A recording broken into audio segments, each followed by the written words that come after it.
आइए कंटिन्यू करेंगे हम अपने टॉपिक के अगले हिस्से को। हमने डिस्कस किए बैलेंस ऑफ पेमेंट को, हमने उसकी मुख्तलिफ़ सिचुएशन को, चाहे वो एडवर्स हो, सरप्लस हो, इक्वल हो, उन्हें डिस्कस किया। अब हम डिस्कस करने जा रहे हैं एडवर्स बैलेंस ऑफ पेमेंट की क्या कॉजेज़ हैं पाकिस्तान में। क्यों पाकिस्तान में हम जब डिस्कस कर रहे थे, हमने डिस्कस किया था कि पाकिस्तान का जो एक्सपोर्ट्स की पेमेंट है वो हमेशा कम होती हैं और जो पाकिस्तान की इंपोर्ट पेमेंट्स हैं वो हमेशा ग्रेटर या ज़्यादा हैं। जब कंपेयर किया जाता है इन दोनों को आपस में, तो हमारी इंपोर्ट्स पेमेंट ज़्यादा होती हैं और हमारी एक्सपोर्ट्स की जो पेमेंट है वो कम होती हैं। यानी जो हमने कमाया वो कम है पाकिस्तान ने, और जो पाकिस्तान पे करता है दूसरी कंट्रीज़ को मुख्तलिफ़ चीज़ों की परचेज़ को लेकर वो ज़्यादा है। तो अब हम डिस्कस करने वाले हैं उसकी मुख्तलिफ़ रीज़न्स, उसके मुख्तलिफ़ कॉजेज़ कि क्या कॉजेज़ हैं। आइए स्लाइड चेंज करते हैं और इन सारी रीज़न्स को एक एक करके डिस्कस करते हैं कि वो क्या हैं। चलिए जी, पहला रीज़न डिस्कस करते हैं हम, वो है इंपोर्ट्स ऑफ कैपिटल गुड्स, अशय सरमाया की दरामद। अशय सरमाया याद रखिएगा, हर किस्म की मशीन्स, वो सभी इमारतें, फैक्ट्रीज़, फर्म्स, कारखाने, हर वो ज़रिया जिससे मज़ीद चीज़ों की प्रोडक्शन होती है उसे हम सरमाया कहते हैं। एक मशीन जो किसी प्रोडक्शन के लिए इस्तेमाल होगी, चाहे वो बहुत हैवी मशीन नहीं है, कपड़ा बनाने की फैक्ट्री में इस्तेमाल हो रही है, चाहे वो छोटी मशीन है, वो किसी जूस कॉर्नर पर इस्तेमाल हो रही है, ये दोनों अशय सरमाया हैं क्योंकि इनकी मदद से मज़ीद चीज़ों की प्रोडक्शन होती है और उसको सेल करके पैसा कमाया जाता है, तो हम इसे अशय सरमाया कहते हैं। तो अशय सरमाया की बेस्ट एग्जांपल आप मशीनों की फॉर्म में लेते हैं। कारखाने, फैक्ट्रीज़, फर्म्स जहाँ प्रोडक्शन हो रही है, यानी वो बिल्डिंग जहाँ प्रोडक्शन का कोई प्रोसेस चल रहा है, उसे भी हम कैपिटल की फॉर्म में जो है वो कैपिटल की फॉर्म में लेते हैं, उसे भी हम अशय सरमाया कैपिटल गुड्स की फॉर्म में लेते हैं। अब जब बात आती है इंपोर्ट करने की कैपिटल गुड्स को, तो पाकिस्तान एक बहुत बड़ी तादाद में मुख्तलिफ़ मशीनें, मुख्तलिफ़ किस्म की जो भी कैपिटल गुड्स हैं, जिसमें मशीनों की एक बहुत बड़ी तादाद शामिल है, चाहे वो कपड़ा बनाने की फैक्ट्रीज़ में इस्तेमाल होने मशीन हो, आटे बनाने की फ्लोर मिल्स में इस्तेमाल होने वाली मशीन हो, मुख्तलिफ़ जितनी भी प्रोडक्शन फैक्ट्रीज़ हैं पाकिस्तान में, उनकी मशीन्स की जो हम इंपोर्ट करते हैं वो दूसरे ममालिक से करते हैं। हमारे जो बिजली घर हैं जहाँ बिजली की प्रोडक्शन है, उनके लिए जो मशीन इस्तेमाल होती है वो हम दूसरे ममालिक से जो है वो इंपोर्ट करते हैं, मंगवाते हैं। हमारी कंस्ट्रक्शन साइट पे, यानी बिल्डिंग्स को बनाने में या पुल्स को बनाने में या बैराज या हाईवेज़ या मोटरवेज़ बनाने में जो मशीनरी इस्तेमाल होती है वो हम दूसरे मुल्कों से मंगवाते हैं। तो हम मशीनरीज़ को इंपोर्ट करने वाले ममालिक में शामिल हैं, या हम जितनी भी कैपिटल गुड्स हैं जिसमें मुख्तलिफ़ वो प्रोडक्ट्स में शामिल हैं, या वो आलात शामिल हैं, वो इंस्ट्रूमेंट शामिल हैं जो प्रोडक्शन प्रोसेस में इस्तेमाल होते हैं, हम उसे बाहर मुल्क से मंगवाते हैं। तो जब हम अशय सरमाया को बाहर मुल्क से मंगवाते हैं, इसका मतलब हमारी इंपोर्ट्स हाई हो रही हैं और हमारा बैलेंस ऑफ पेमेंट एडवर्स होता जा रहा है, यानी कि उसमें तवाज़ुन नहीं है, वो नामवाफिक होता जा रहा है। तो ये एक रीज़न है। ओके जी, फे बनाओ, ठीक है। तो ये एक रीज़न है पाकिस्तान में बैलेंस ऑफ पेमेंट के बिगड़ने का, अनफेवरेबल होने का, तवाज़ुन की हालत में ना होने का, नामुवाफिक होने का। इन सारे वर्ड्स को हमने बहुत डिटेल से किया है, तो ये बार बार रिकॉल करते जाओ अपने जहन में। आइए दूसरा रीज़न डिस्कस करते हैं कि क्यों पाकिस्तान में बैलेंस ऑफ पेमेंट नामुवाफिक है या अच्छी सिचुएशन में नहीं है। आइए डिस्कस करते हैं तेल और पेट्रोल की कीमत में इजाफा। हम सब जानते हैं कि पाकिस्तान पेट्रोल और जितनी भी पेट्रोलियम प्रोडक्ट्स हैं, ऑयल्स हैं, उनको इंपोर्ट करता है, दूसरे मुल्कों से ख़रीदता है, जिसे हम कहते हैं दरामद कर। हम ये सभी चीज़ें दूसरे मुल्कों से दरामद करते हैं, ख़रीदते हैं। जब हम ये सारी चीज़ें दूसरे मुल्कों से दरामद करते हैं, परचेज़ करते हैं, इसका एक इम्पैक्ट हमारी इकॉनमी पर यह आता है कि हमें इनकी पेमेंट दूसरे मुल्कों को करनी पड़ती है, चाहे वो दोस्त ममालिक हों, सऊदी अरब है, कतर है, या नेबर कंट्रीज़ हों जिसमें ईरान शामिल है। हम जिन कंट्रीज़ से पेट्रोलियम प्रोडक्ट्स ख़रीदते हैं, हमें उन्हें पेमेंट करनी पड़ती है, चाहे वो फ्यूचर में क्यों ना करनी। तो जब हमें ये पेमेंट्स करनी है, और अगर इंटरनेशनल मार्केट में ऑयल और पेट्रोल की कीमत में इजाफा होता है, तो इसका मतलब हमारे बैलेंस ऑफ पेमेंट में जो एंट्रीज़ होती जाएंगी इनकी पेमेंट्स को लेकर, उसमें भी इजाफा होता जाएगा। कीमत बढ़ती है तो हमें ज़्यादा पैसे पे करने पड़ेंगे उन कंट्रीज़ को, और हमारा बैलेंस ऑफ पेमेंट एडवर्स हो जाएगा। तो बैलेंस ऑफ पेमेंट के एडवर्स होने का एक रीज़न है पेट्रोलियम और तेल की प्रोडक्ट्स में होने वाला इजाफा। ठीक है, आइए नेक्स्ट चीज़ें डिस्कस करते हैं। नेक्स्ट है इंक्रीज़ इन इम्पोर्ट पेमेंट्स। हमने ऊपर प्रीवियसली कुछ पॉइंट डिस्कस किए जिसमें हमने गुड्स को उस कैपिटल गुड्स को डिस्कस किया, हमने तेल और पेट्रोल को हमने डिस्कस किया, उसकी कीमत में इजाफा होता है। हम मुख्तलिफ़ किस्म की मेडिसिन अद्वियात मंगवाते हैं दूसरे मुल्कों से, क्योंकि एक ज़रूरी चीज़ है।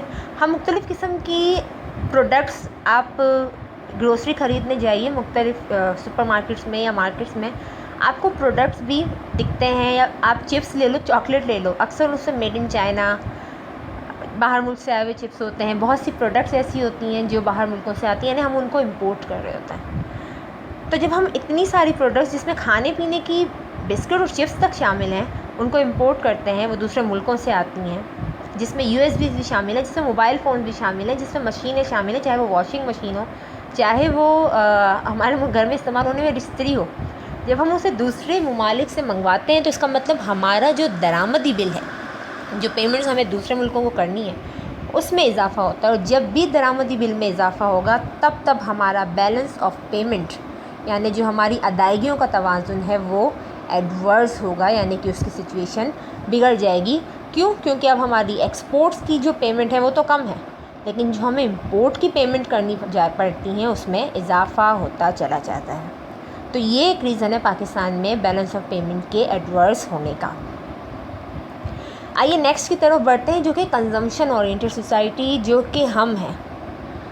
देखिए, कंजम्पशन ओरिएंटेड सोसाइटी या बेजा अखराजात करने वाली सोसाइटी, माशरा से मुराद है कि जब किसी सोसाइटी के लोग अखराजात करने के आदी हों, और बहुत बार हमें सेल्फ रियलाइजेशन भी नहीं होता कि हम जो अखराजात कर रहे हैं ज़रूरी हैं या गैर ज़रूरी हैं। हम इस बहस में नहीं पड़ते कि सही है, गलत हैं, जायज़ है, नाजायज़ है, हलाल है, हराम है, हम इस बहस में नहीं हैं। हम ये सोचें कि एक गरीब मुल्क होने के नाते क्या हमें बहुत से अखराजात को कंट्रोल करना चाहिए। आप 14 अगस्त की मिसाल ले लें, अब तो आने वाला है। मार्केट्स में आप देखते हैं, आपको एक रौनक भी नज़र आती है, उसे रौनक भी कहते हैं, लेकिन इन दिनों में अखराजात में इजाफा होता है। अब तो कोविड-19 की वजह से सेलिब्रेशंस नहीं होंगी, वरना अगर सेलिब्रेशन होती है तो आपको एक थीम दिखती है, चाहे वो कपड़ों को लेकर हो, सजावट को लेकर हो। अब हम ये नहीं कह सकते कि ये गलत है, क्योंकि हम कहेंगे हम पाकिस्तानी, हम इस दिन को सेलिब्रेट करें। मगर इसके अलावा भी एग्जांपल ले लिए मुख्तलिफ ओकेशंस पर, चाहे वो सोशल इवेंट्स हो, शादी ब्याह की तकरीबात हों, इसके अलावा कोई इवेंट्स होते हैं, चाहे वो हमारी पर्सनल कंजम्पशंस हों, हमारी फैमिली की कंजम्पशंस हों, मुख्तलिफ़ ओकेशंस पर होने वाली कंजम्पशन हो, चाहे वो गर्मी के सीज़न में होने वाली कंजम्पशन हो, चाहे वो शादी ब्याह की तकरीबात में होने वाली कंजम्पशन हो, ईद के दिनों में होने वाली कंजम्पशन हो।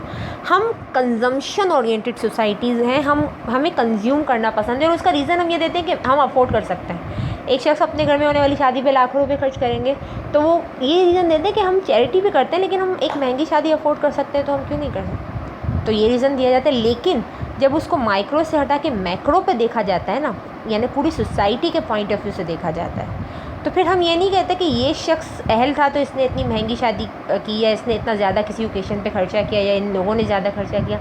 हम ये कहते हैं कि ये सोसाइटी बहुत ज़्यादा अखराजात करती है।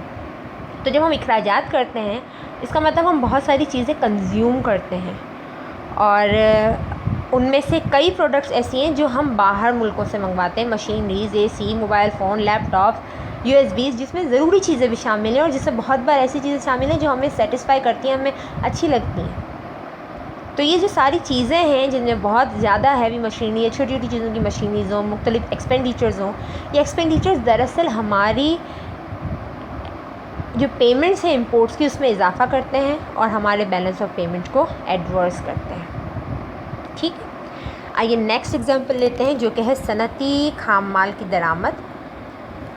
सनती खाम माल या रॉ मटेरियल जिसे हम कहते हैं, इंडस्ट्रियल साइड पे यूज़ होता है। इसमें चमड़ा भी शामिल है, इसमें रॉ कपड़ा भी शामिल है, धागा भी शामिल है, इसमें मुख्तलिफ जो प्रोडक्ट्स बनती हैं उसके लिए जो रॉ मटेरियल मंगवाया जाता है, स्पेयर पार्ट्स मंगवाए जाते हैं चीज़ों को असेंबल करने के लिए, इसे हम रॉ मटेरियल कहते हैं।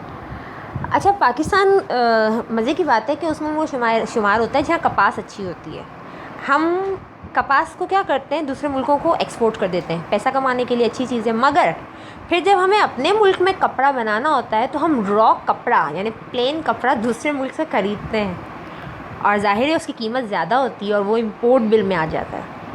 तो ये एक सिचुएशन पाकिस्तान में वर्स है कि हम बहुत से रॉ मटेरियल दूसरे मुल्कों से मंगवाते हैं, और बहुत बार वो ज़रूरी भी है, लेकिन कई बार उस पे काम किया जा सकता है। जब हम इसके सॉल्यूशंस को डिस्कस करेंगे तो हम ज़रूर ये चीज़ डिस्कस करेंगे कि किस तरीके से इन चीज़ों को कंट्रोल किया जाता है। लेकिन इस वक्त की कहानी ये है कि हमारा बैलेंस ऑफ पेमेंट एडवर्स इसलिए है पाकिस्तान का कि पाकिस्तान बहुत सा रॉ मटेरियल जिसमें चमड़ा, धागा, कपड़ा, मशीनों के स्पेयर पार्ट्स, प्लास्टिक के छोटे छोटे सामान, ये सभी चीज़ें रॉ मटेरियल के तौर पर हम दूसरे मुल्कों से मंगवाते हैं। और एग्रीकल्चर कंट्री होने के बावजूद हम बहुत सी एग्रीकल्चर प्रोडक्ट दूसरे मुल्कों से मंगवाते हैं अपनी बेसिक फूड रिक्वायरमेंट को पूरा करने के लिए।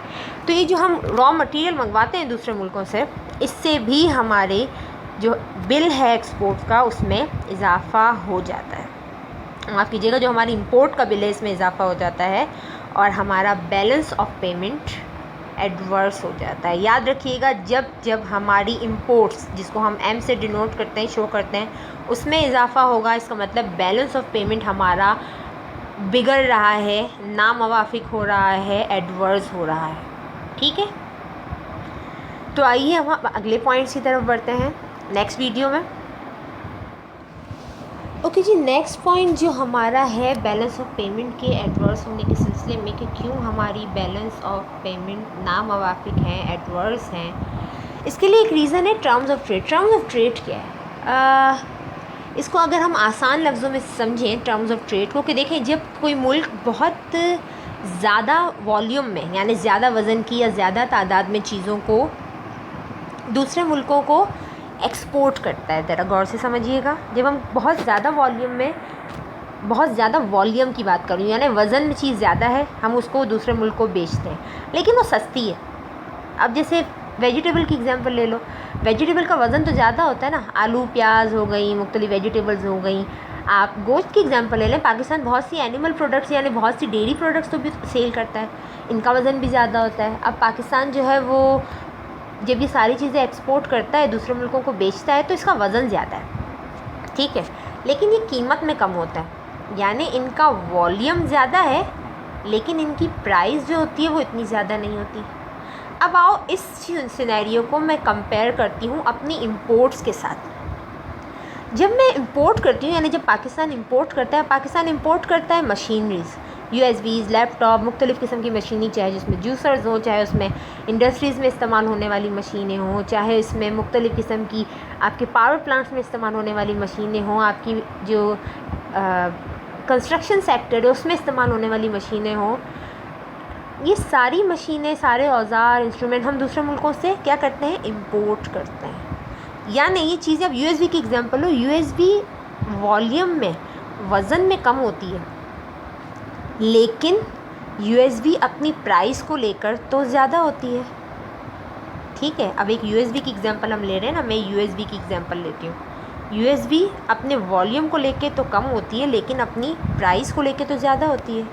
तो मैं USB को मंगवा रही हूँ दूसरे मुल्कों से, और मैं वेजिटेबल को या फल को, कोई भी एग्जांपल ले लो, एप्पल ले लो, ऑरेंज ले लो, हम फल को दूसरे मुल्कों को बेच रहे हैं जो कि वॉल्यूम में ज़्यादा है लेकिन प्राइस में कम है। तो जब ऐसा सिचुएशन होता है ना, इसे हम कहते हैं निस्बत तिजारत। यानी जो मैं दूसरे मुल्क से मंगवा रही हूँ उसका वज़न कम है लेकिन कीमत ज़्यादा है, और जो मैं दूसरे मुल्क को बेच रही हूँ उसका वज़न ज़्यादा है मगर कीमत कम है। तो सोचें कौन सा मुल्क फ़ायदे में है? वो जो कम क्वांटिटी की चीज़ बेचेगा, बेशक वज़न कम है उनका लेकिन कीमत ज़्यादा है, और एक हम वो चीज़ें बेच रहे हैं जिनका वज़न तो ज़्यादा है, वॉल्यूम में ज़्यादा है, लेकिन उनकी जो प्राइजेस है वो कम है। आप कंपेयर करो, आप किसी को फल बेच के USB ख़रीदेंगे, आप एक्सचेंज कर रहे हो फल और USB का, आपको कितने सारे फल उसे देने होंगे, क्या उसका साइज़ वॉल्यूम होगा यानी वज़न होगा, और क्या उसकी तादाद होगी, और आपको USB मिलेगी जो आपकी मुट्ठी में आएगी और आप उसे बंद कर लेंगे। इसे हम कहते हैं टर्म्स ऑफ ट्रेड, निस्बत तिजारत। ठीक है, तो ये टर्म्स ऑफ ट्रेड एक रीज़न है पाकिस्तान में बैलेंस ऑफ पेमेंट के एडवर्स होने का। हम एज अ कंट्री जब इंपोर्ट करते हैं तो जो हमारी इंपोर्ट की चीज़ों की वैल्यू या प्राइस है वो ज़्यादा होती है, और उसकी जो क्वांटिटी है वो भी इतनी ज़्यादा नहीं होती, कम क्वांटिटी में प्राइसेस हाई होती हैं। लेकिन जब मैं दूसरे मुल्कों को एक्सपोर्ट करती हूँ तो जो चीज़ें हैं वो कम वॉल्यूम की होती है, लेकिन उनका जो वॉल्यूम होता है वो बेहद ज़्यादा होता है। तो ये है निस्बत तिजारत, जो कि रीज़न है पाकिस्तान में अनफेवरेबल बैलेंस ऑफ पेमेंट का। सही, आइए आगे बढ़ते हैं और काम शुरू करते हैं। तो नेक्स्ट हमारी जो हेडिंग है वो है दीगर खिदमात की अदायगियाँ। अच्छा, खिदमात सर्विसेज एज अ कंट्री, आज पूरी दुनिया में जो ममालिक हैं वो दूसरे मुल्कों की सर्विसेज को यूटिलाइज़ करते हैं। इंजीनियर्स की हो गई, डॉक्टर्स की हो गई, बैंकर की हो गई। मैं हाई लेवल पे बता रही हूँ। लो लेवल पर आप बहुत से मुल्क ऐसे हैं जो दूसरे मुल्कों से प्लम्बर्स तक मंगवाते हैं, या कारपेंटर या ड्राइवर्स मंगवाते हैं, नर्सेज एक मुल्क से दूसरे मुल्क जाते हैं, डॉक्टर्स जाते हैं। तो आज की दुनिया में ट्रेड जब की जाती है तो चीज़ों का तबादला होता है और सर्विसेज का भी तबादला होता है, ऑब्वियसली लीगल तरीके से, कि मुख्तलिफ लोग ट्रैवल करते हैं या शिफ्ट करते हैं या माइग्रेट करते हैं। मोबाइल होते हैं एक मुल्क से दूसरे मुल्क, या बहुत सी गवर्नमेंट लेवल पर सर्विसेज जो है वो मंगवाई जाती हैं एक मुल्क से, ताकि वो हमारे मुल्क में आएँ और अपनी सर्विसेज है। जैसे इंजीनियर्स एक बहुत बड़ी तादाद में चाइना से आते हैं और हमारे मुख्तलिफ प्रोजेक्ट्स पर काम करते हैं और हम उन्हें पे करते हैं, ठीक है। बैंकर्स हो गए, डॉक्टर्स हो गए, मुख्तलिफ़ किस्म की ये जो खिदमात है ना, जिनकी पेमेंट्स पाकिस्तान को करनी पड़ती हैं, क्योंकि हम उन्हें अपने मुल्क में बुलाते हैं, हमें उनकी सर्विसेज चाहिए तो हम उन्हें बुलाते हैं, उनको पे करते हैं। बहुत से टेक्नीशियंस आते हैं पाकिस्तान में, बहुत से पावर प्लांट्स वगैरह ऐसे हैं कि अगर उसको इंटरनली कोई ख़राबी होती है उसे दूर करने के लिए बाहर से टेक्नीशियंस बुलाए जाते हैं। बहुत बार बहुत से इदारे ऐसे हैं जहाँ के सिस्टम्स जो होते हैं, चाहे वो सेंट्रलाइज एसी सिस्टम हो, वो यूएई वगैरह की कंपनीज़ के होते हैं, तो वहाँ से टेक्नीशियंस आते हैं जब चीज़ें ख़राब होती हैं। तो जब हम बाहर मुल्कों से सर्विसेज मंगवाते हैं बिसाइड गुड्स, अभी हम गुड्स की बात ही नहीं कर रहे, जो मुख्तलिफ़ सर्विसेज हो गई जिसकी एग्जांपल हमने मेंशन की, तो हम उन सर्विसेज को अपने मुल्क में मंगवाते हैं, उनकी सर्विसेज को हम अवेल करते हैं, उससे फ़ायदा उठाते हैं और फिर हम उन्हें पे करते हैं। तो ये जो पेमेंट्स होती है ना, जिसे हम सर्विसेज की पेमेंट्स कहते हैं, ये सर्विसेज की पेमेंट्स भी आपकी बैलेंस ऑफ पेमेंट में शामिल होती हैं, और ये शामिल होती हैं हमारी इंपोर्ट्स में, क्योंकि ये पैसा बाहर मुल्क में जाता है। तो ये जो पेमेंट्स हमने की हैं सर्विसेज की, वो बाहर मुल्क जाती हैं, लिहाजा हम इसे अपनी बैलेंस ऑफ पेमेंट के इंपोर्ट सेक्शन में रखते हैं। और इसके बाइस भी पाकिस्तान का बैलेंस ऑफ पेमेंट एडवर्स है, क्योंकि पाकिस्तान से भी लोग बाहर जाते हैं मुख्तलिफ़ कॉन्फ्रेंसेस में, वर्कशॉप में हिस्सा लेने, लेकिन उसकी तादाद कम है। और जो वैल्यू जब की बात आती है कंपैरिजन की, तो पाकिस्तान ज़्यादा सर्विसेज इस्तेमाल करता है दूसरे मुल्कों की और हम उन्हें पे करते हैं। हम बहुत से मुल्कों की शिपिंग कंपनीज़ को पे जो है वो यूटिलाइज़ करते हैं, जहाज़ों की सर्विसेज इस्तेमाल करते हैं, हम उन्हें पे करते हैं, क्योंकि हमने उनके जहाज़ इस्तेमाल किए तो हमने उनको पे किया। तो ये सर्विसेज भी आपके बैलेंस ऑफ पेमेंट के इंपोर्ट सेक्शन में आती हैं, और एक बहुत बड़ी तादाद में हम चुके हैं इस्तेमाल करते हैं, इनकी पेमेंट भी करोड़ों में होती है, और पाकिस्तान का बैलेंस ऑफ पेमेंट इस बाइस भी खसारे का शिकार है। सम अप करते हैं इस हेडिंग को, ठीक है। तो जो ये सर्विसेज हैं, चाहे वो इंश्योरेंस कंपनीज़ हों, चाहे वो मुख्तलिफ़ शिपिंग कंपनीज़ हों, हम पानी के जहाज़ इस्तेमाल करते हैं दूसरे मुल्कों के शिपिंग कंपनीज़ के, हम मुख्तलिफ़ बैंकर्स, इंजीनियर्स, डॉक्टर्स, जितने भी सर्विसेज मंगवाते हैं दूसरे मुल्कों से, उसको इस्तेमाल करते हैं, उसकी पेमेंट देते हैं, तो वो बैलेंस ऑफ पेमेंट के इंपोर्ट सेक्शन में आता है, और फिर यही चीज़ हमारी बैलेंस ऑफ पेमेंट में खसारे का सबब बनती है। आइए अब डिस्कस करते हैं ज़रूरी अशिया की बरामदात पर इन्हिसार। पाकिस्तान एक कंट्री, हम हमेशा से अपने बचपन से एक लाइन रीड करते हैं, पाकिस्तान ज़रूरी मुल्क है, पाकिस्तान की जो तिजारत है उसका एक बड़ा हिस्सा ज़राअत पर मुश्तमिल है, जो कि सच है। पाकिस्तान बहुत सी एग्रीकल्चर प्रोडक्ट्स को दूसरे मुल्कों को एक्सपोर्ट करता है, जिसमें कपास भी शामिल है, जिसमें तंबाकू भी शामिल है, जिसमें वेजिटेबल्स, जिसमें डेयरी प्रोडक्ट्स शामिल हैं, जिसमें सी फूड प्रोडक्ट्स शामिल हैं, जिसमें खालें भी शामिल हैं, जो जानवरों की खाल होती है दूसरे मुल्कों को एक्सपोर्ट की जाती हैं। इसके अलावा जितनी प्रोडक्ट्स हम जो करते हैं एग्रीकल्चर में शुमार होती हैं। अभी जो सारी प्रोडक्ट्स हम एग्रीकल्चर की दूसरे मुल्कों को एक्सपोर्ट करते हैं, इनकी प्राइसेस बहुत ज़्यादा हाई नहीं होती हैं, क्योंकि ये चीप प्रोडक्ट्स में शामिल होती हैं। हम इनकी प्राइस बहुत कम होती है। बहुत कम से मुराद ये कि जब आप कंपेयर करते हैं दूसरी मशीनों वगैरह से, तो ज़रूरी अशिया जो है उनकी तो कीमत कम होती है। लेकिन अगर आप कीमत को साइड पर भी रखते हैं, जब हम इनकी प्रोडक्शन की बात करते हैं, यानी मैं बात करूँगी एग्रीकल्चर की प्रोडक्शन की, तो याद रखिएगा एग्रीकल्चर की प्रोडक्शन का बहुत बड़ा इन्हिसार तो मौसम और दूसरे फैक्टर्स पर होता है। अब आज बारिशें बहुत ज़्यादा हुई, अनसर्टेन हो गई, आंधी आ गई, तूफ़ान आ गया, या किसी बीमारी के बायस आप टिड्डी के हमले सुन रहे हैं आजकल पंजाब वगैरह में बहुत हो रहे हैं, सिंध के इलाकों में बहुत हो रहे हैं, वो फसलों को तबाह कर देते हैं। तो अगर एज अ कंट्री पाकिस्तान की तिजारत का, और तिजारत में हम बात करते हैं एक्सपोर्ट का, कि जो चीज़ें मैं दूसरे मुल्कों को बेच रही हूँ, जब उस एक्सपोर्ट का सारा इन्हिसार ज़राअत पर है और किसी मौसम की ख़राबी की वजह से, टिड्डी दिल के हमले की वजह से, आंधी तूफ़ान की वजह से फसल तबाह हो गई, पूरे सूबों में, सिंध में, पंजाब में फसलों को नुकसान पहुंचा है, प्रोडक्शन तो कम हो गई। तो जब एग्रीकल्चर की प्रोडक्शन ही कम हो जाएगी, इसका मतलब ये होगा कि मेरी एज अ कंट्री पाकिस्तान की एक्सपोर्ट बहुत बुरे तरीके से मुतासिर होगी, पाकिस्तान की एक्सपोर्ट भी कम हो जाएगी। और जब ऐसा होगा कि एक्सपोर्ट कम होगी, तो इसका मतलब क्या हुआ कि अब जो पेमेंट्स पाकिस्तान को मिलने वाली थी दूसरे मुल्कों से, जब हमने उनको एक्सपोर्ट ही नहीं किया, तो वो हमें पेमेंट नहीं देंगे। और बैलेंस ऑफ पेमेंट का जो हमारा एक्सपोर्ट वाला सेक्शन है, जिसमें हमें पैसे लिखने थे कि ये हमें मिल रहे हैं, वो खाली रहेगा, यानी हमें कोई पेमेंट्स नहीं मिली हैं। तो जब पेमेंट्स ही नहीं मिलेंगी, तो हमारा बैलेंस ऑफ पेमेंट का एक्सपोर्ट वाला सेक्शन खाली रहेगा, इंपोर्ट वाला सेक्शन भरता चला जाएगा, क्योंकि चीज़ें तो हम मंगवाएंगे जब हमें ज़रूरत है। तो इसका मतलब बैलेंस ऑफ पेमेंट एडवर्स हो जाएगी, जो तवाज़ुन है ना इंपोर्ट एक्सपोर्ट का, वो हिल जाएगा। हम सामान बेच तो नहीं पा रहे, मौसम ख़राब हो गया, पाकिस्तान में सिचुएशन अच्छी नहीं है ज़राअत की, लिहाजा हमने प्रोडक्ट्स नहीं बेची, हमारी सिचुएशन अच्छी नहीं है। लेकिन जो चीज़ें ज़रूरी थी वो हमने मंगवाई। और बहुत बार तो पाकिस्तान एग्रीकल्चर प्रोडक्ट दूसरे मुल्कों से मंगवाता है, क्योंकि हमारे यहाँ आलू, प्याज, शक्कर, गंदम की किल्लत साल के 1-2 महीने हो ही जाती है, चाहे वो आर्टिफिशियल हो चाहे वो ना हो। हमने इकनॉमिक प्रॉब्लम में डिस्कस किया था। तो ये रीज़न है पाकिस्तान में बैलेंस ऑफ पेमेंट के एडवर्स होने का। आइए नेक्स्ट पॉइंट्स को नेक्स्ट वीडियो में डिस्कस करते हैं। ओके जी, नेक्स्ट हेडिंग इसकी करते हैं, जो कि है डीवैल्यूएशन ऑफ नेशनल करेंसी, मुल्की करेंसी की कदर में कमी। मुल्की करेंसी यानी पाकिस्तानी रुपए, रुपया जिसे हम कहते हैं, उसकी कदर वैल्यू में कमी। हम मनी वैल्यू को पूरे अच्छे तरीके से इस चैप्टर को डिस्कस कर चुके हैं, लिहाजा जब आप कदर की बात आती है करेंसी की, तो आपके जहन में कॉन्सेप्ट क्लियर हो जाता है कि जो मनी वैल्यू होती है वो क्या है। अब हम उसकी डीवैल्यूएशन की बात करते हैं। जब आप हायर क्लासेस में जाएंगे ना, मास्टर्स में, डिग्री में, स्पेशली मास्टर्स में, तो ये जो हेडिंग है ये पूरा टॉपिक होगा, और ये बेहद इंटरेस्टिंग टॉपिक है, मज़ेदार है, क्योंकि इसमें एक्सचेंज रेट डिस्कस करते हैं। इसको हम आज ज़रा मुख्तसर करते हैं कि आपको समझ आए कि इसका कॉन्सेप्ट क्या है।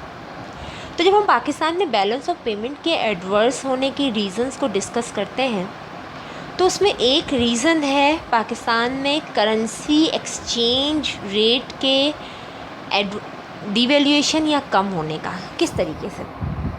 जैसे मैं एग्जांपल लेती हूँ डॉलर की। मुझे $1 परचेज़ करना है।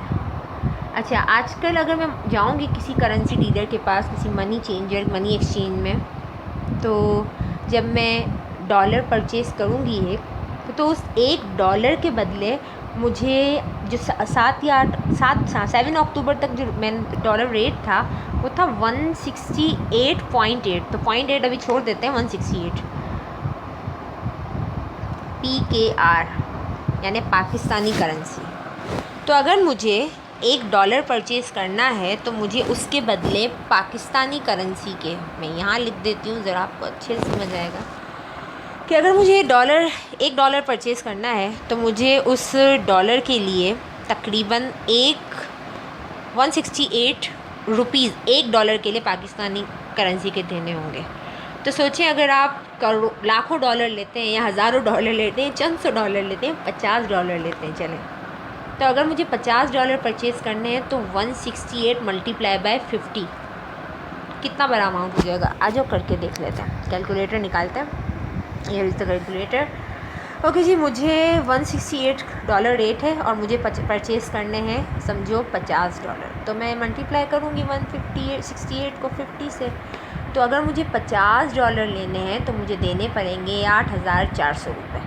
ये कैलकुलेशन होती है, इसकी ज़रूरत नहीं है, लेकिन मैं आपको ऐसे ही समझा रही हूँ कि अगर मुझे $50 ख़रीदने हैं और $1 का रेट है 168, तो जब मैं उसको मल्टीप्लाई करूँगी 50 से, क्योंकि मुझे टोटल $50 ख़रीदना है और $1 है 168 का, तो मैं 168 को मल्टीप्लाई करूँगी 50 से, तो मेरे पास आंसर आ जाएगा 8,400। और जब एक कंट्री परचेज़ करती है ना प्रोडक्ट्स को, ठीक है, तो वो डॉलर में पे करती है। अब अगर ऐसा हो, सोचें, एक वक्त था, आज से कोई 2-3-4 साल पहले, जब डॉलर इससे सस्ता होता था। एक वक्त था डॉलर 100 रुपये से कम का होता था, सालों पहले। यानी अगर डॉलर महंगा होता जाएगा, अब अगर अल्लाह ना करे कि ऐसा हो कि $1 जो है वो हो जाए, जो कि होगा अभी कुछ सालों में, $1 हो जाए 200 का। उफ, सोचो, $1 200 का हो गया। अब अगर मुझे $50 लेने हैं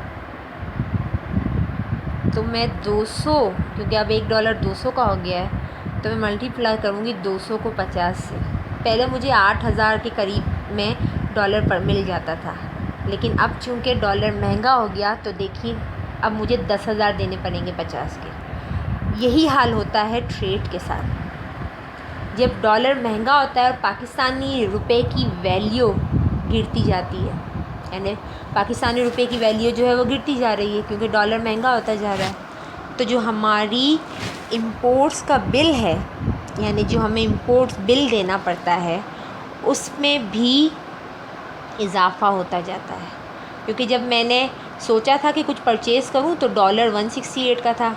अब हुआ ये कि जब मैं परचेज़ करने गई हूं तो रुपए की कदर में तो कमी हो चुकी है और अब डॉलर महंगा हो गया है। तो अब मुझे समझिए अमेरिका से कुछ ख़रीदा हमने, अब मुझे उनको $50 देने हैं। तो जब मैंने सोचा था कि मुझे कुछ ख़रीदना है अमेरिका से, तो उस वक्त जो डॉलर था वो 168 का था, तो मुझे 8,000 कुछ देने थे उन्हें। अब डॉलर हो गया 200 का, यानी मुझे अब उन्हें 10,000 देने हैं। और अगर आने वाली सिचुएशन और बुरी हुई और $1 250 का हो गया, तो सोचो हमें उन्हें कितनी पेमेंट्स करनी पड़ेंगी। तो जैसे जैसे पाकिस्तान की करेंसी डीवैल्यू होती चली जाती है, उसकी कदर में कमी आती चली जाती है, वैसे वैसे जो पाकिस्तान का इंपोर्ट बिल है वो बढ़ता चला जाता है और हमारा बैलेंस ऑफ पेमेंट एडवर्स होता चला जाता है, यानी वो नामुवाफिक होता है।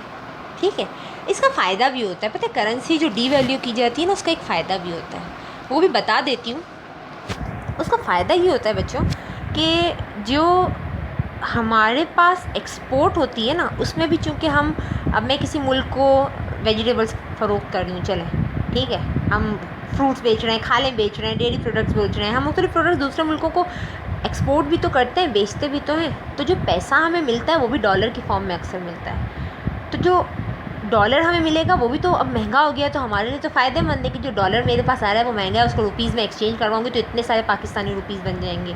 लेकिन फिर वही बात आ गई ना कंपैरिजन की, कि जो पैसा मुझे मिलता है वो डॉलर्स भी कम ही होता है और जो डॉलर्स मुझे देने पड़ेंगे वो डॉलर्स भी बेहद ज़्यादा होता है, लिहाजा हमारा बैलेंस ऑफ पेमेंट एडवर्स होता है। ठीक है, और इसका रीज़न क्या है कि क्योंकि हमारी मुल्क की करेंसी की वैल्यू कम होती जाती है, डॉलर की वैल्यू बढ़ती चली जाती है और हम इंटरनेशनली जब ट्रेड करते हैं तो डॉलर्स को मोस्टली डॉलर को इस्तेमाल किया जाता है और डॉलर महंगा होता जा रहा है, लिहाजा मेरा जो बिल है इंपोर्ट का वो भी ज़्यादा होता चला जाता है और बैलेंस ऑफ पेमेंट एडवर्स होता है क्योंकि एक्सपोर्ट हमारी कम है। तो चाहे मैं डॉलर में एक्सपोर्ट करूँगी, डॉलर आ रहा है लेकिन फिर भी वो रिलेटिवली कम आ रहा है। तो ये एक रीज़न है पाकिस्तान में बैलेंस ऑफ पेमेंट के एडवर्स होने का। दीगर कुछ मल्टीपल रीज़न्स हैं, आपको मैंने सजेस्ट किया था कि ज़रूर बुक को रीड किया कीजिए लेक्चर के सुनने के साथ साथ। मल्टीपल रीज़न ये कि पाकिस्तान में बहुत बार ये होता है कि कुछ हमने बात की थी कि अनसर्टन सिचुएशन है, पाकिस्तान अपनी फूड रिक्वायरमेंट को पूरा नहीं कर पा रहा। हम दूसरे मुल्कों से बहुत सारी चीज़ें ख़रीद लेते हैं, चाहे वो बेसिक फूड प्रोडक्ट्स हों, डेयरी प्रोडक्ट्स हों, चावल, गंदम, शक्कर जैसी चीज़ें हम ख़रीदते हैं, नेबर कंट्री से आलू प्याज जैसी चीज़ें हम ख़रीदते हैं। तो जब हम इन मुल्कों से चीज़ें ख़रीदते हैं तो हमें पेमेंट करनी पड़ती है और हमारा बैलेंस ऑफ पेमेंट एडवर्स होता है। मुख्तलिफ़ सर्विसेज जो हमारे मुल्क में यूटिलाइज़ होती हैं हमने डिस्कस किया। तो ये सारे फैक्टर्स अदर फैक्टर्स में शुमार होते हैं। तो बेटा ये है रीज़न्स बैलेंस ऑफ पेमेंट के एडवर्स होने का। इसको अब अच्छे से सुने और जो भी सवाल पूछने वो आप लोग पूछते जाइए। आपके व्हाट्सएप ग्रुप भी ऑन है ताकि आप सवाल करते जाएं। और उम्मीद है बारिश का जो सीज़न है आपको बहुत ज़्यादा डिस्टर्ब नहीं करेगा पढ़ाई को लेके, और आप अपने टॉपिक्स को डेली बेसिस पे कवर करते चले जाएंगे। ठीक है, गुड लक।